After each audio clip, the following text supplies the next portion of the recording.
Corona का पहला case 2019 में चीन के वुहान में सामने आया था। इसके बाद कोरोना का कहर पूरी दुनिया में जारी है। इन सब के बीच बार बार एक सवाल उठता आ रहा है कि क्या कोरोना फैलाने में चीन का हाथ है। हाल ही में दुनिया के टॉप साइंटिस्ट की टीम ने कहा था कि जब तक कोरोना के लैब से फैलने की बात गलत साबित नहीं हो जाती, इसे गंभीरता से लेना चाहिए। 9 दिसंबर 2019 यह चीन के वुहान में कोविड-19 फैलने से करीब 22 दिन पहले की बात है। वुहान इंस्टीट्यूट ऑफ वायरोलॉजी को फंड मुहैया कराने वाली अमेरिकी संस्था EcoHealth Alliance of New York के अध्यक्ष डॉक्टर पीटर डासजेक ने इस दिन एक इंटरव्यू दिया था।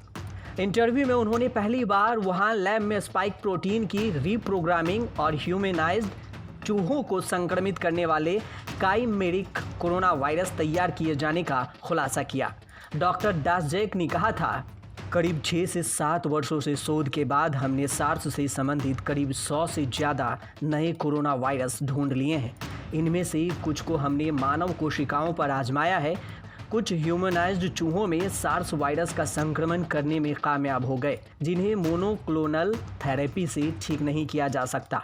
वैक्सीन की सुरक्षा भी नहीं दी जा सकती, इसलिए खतरा बिल्कुल साफ दिख रहा है। उस वक्त इंटरव्यू लेने वाले ने हैरान होकर पूछा, क्या आप यह कह रहे हैं कि इन कोरोना वायरस पर वैक्सीन और एंटीवायरस भी काम नहीं करते?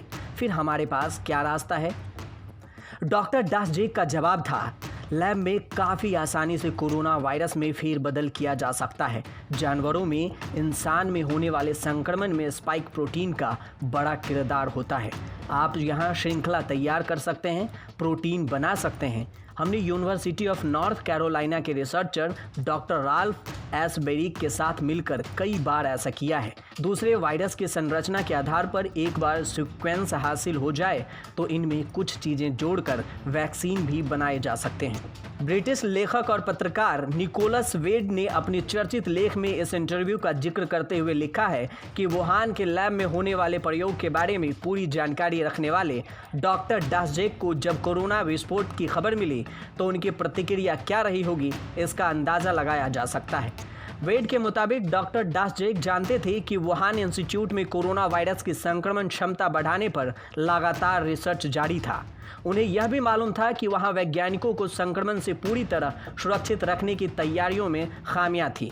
लेकिन महामारी की बात सामने आने के बाद स्वास्थ्य अधिकारियों को हर जानकारी मुहैया कराने के बजाय उन्होंने वायरस के लीक होने की सभी आशंकाओं को खारिज करने में अपनी पूरी ताकत लगा दी। लेकिन सवाल यह है कि आखिर लैब में कोरोना वायरस पर खतरनाक प्रयोग क्यों किए जा रहे थे? वायरस के जीन्स के साथ हेरफेर के साधन हासिल होने के बाद कई वैज्ञानिकों की राय रही कि किसी महामारी की नौबत आने से पहले ही उससे निपटने की तैयारी रखी जानी चाहिए। इसके लिए वायरोलॉजिस्ट विषाणुओं में तरह तरह के परिवर्तन कर, जो कि प्राकृतिक तौर पर वायरस में कई दौर से म्यूटेशन के बाद ही मुमकिन है, उसकी संक्रमण क्षमता को बढ़ाते हैं। इसके बाद उससे निपटने के रास्ते यानी वैक्सीन इत्यादि निकाले जाते हैं। सार्स और मर्स महामारी सामने आने के बाद वैज्ञानिकों का ध्यान बीटा कोरोना वायरस की तरफ मुड़ा, जो वायरस का अध्ययन कर जानना चाहते थे कि स्पाइक प्रोटीन में किन बदलाव की वजह से विषाणुओं में इंसानों को संक्रमित करने की ताकत आ गई। वुहान इंस्टीट्यूट ऑफ वायरोलॉजी में वैज्ञानिकों की टीम का नेतृत्व डॉक्टर शी झैंगली कर रही थी, जिन्हें बैड लेडी भी कहा जाता है। शी झैंगली के मुताबिक दक्षिणी चीन में यूनानन की गुफाओं की कई यात्रा पर उन्होंने चमगादड़ों में पाए जाने वाले करीब 100 किस्म के कोरोना वायरस जुटा लिए थे। इस रिसर्च में उन्हें अमेरिका के राल्फ एस बेरिक का भी साथ मिला। लक्ष्य था इंसानों में बैट कोरोना वायरस की संक्रमण क्षमता बढ़ाकर आने वाले खतरों का अंदाजा लगाना। नवंबर 2015 सार्स वायरस में SHCO14 COV बैट वायरस का स्पाइक प्रोटीन जोड़कर डॉक्टर सी और डॉक्टर वेरिक ने नया वायरस तैयार किया। यह वायरस मनुष्य के श्वास नली को संक्रमित करने की ताकत रखता था। ऐसे वायरस को काइमेरा वायरस कहते हैं, जिसे वायरस के 2 स्ट्रेन को मिलाकर तैयार किया जाता है। अब सवाल यह कि डॉक्टर सी ने वुहान लैब में कोविड-19 यानी SARS-CoV-2 वायरस तैयार कर लिया था। इसकी असलियत प्रयोगशाला में दर्ज डॉक्यूमेंट से ही खुल सकती है, लेकिन उन दस्तावेजों को फिलहाल सील कर दिया गया है। वैसे रिचर्ड अब्राइट जैसे वैज्ञानिकों के हवाले से निकोलस वेड लिखते हैं कि लैब में क्राइमेरिक कोरोना वायरस का निर्माण और ह्यूमनाइज्ड चूहों पर प्रयोग लगातार जारी था। बहुत मुमकिन है कि कोविड-19 या उससे जुड़े वायरस तैयार कर लिए गए थे। दूसरा सवाल यह भी बनता है कि नोवेल कोरोना वायरस से जुड़े गंभीर खतरों को देखकर वुहान लैब में सेफ्टी की क्या तैयारी थी। दुनिया भर में वायरोलॉजी के प्रयोगों के लिए लैब में जरूरत के हिसाब से BSL-1 से लेकर BSL-4 तक 4 स्तर की सेफ्टी रखी जाती है। इनमें इबोला जैसे घातक वायरस से संबंधित स्टडी सिर्फ BSL-4 श्रेणी की लैब में होती है। वहां लैब की बायो सेफ्टी को लेकर जाहिर की गई चिंताएं निरर्थक नहीं थी। 15 जनवरी 2020 को जारी अमेरिकी विदेश मंत्रालय के बयान के मुताबिक हमारे पास ऐसा मानने के कई कारण मौजूद हैं। 2019 में कोविड-19 महामारी से महीनों पहले वुहान इंस्टीट्यूट ऑफ वायरोलॉजी में कई शोधकर्ताओं बीमार पड़े थे। उनके लक्षण कोविड-19 संक्रमण से बिल्कुल मिलते थे। अमेरिकी विदेश मंत्रालय के पूर्व सलाहकार डेविड एसर ने भी एक सेमिनार में बताया था, खुफिया सूत्रों से खबर मिली थी कि वुहान के BSL-3 लैब में काम करने वाले 3 रिसर्चर 1 हफ्ते के अंदर बीमार पड़ गए थे।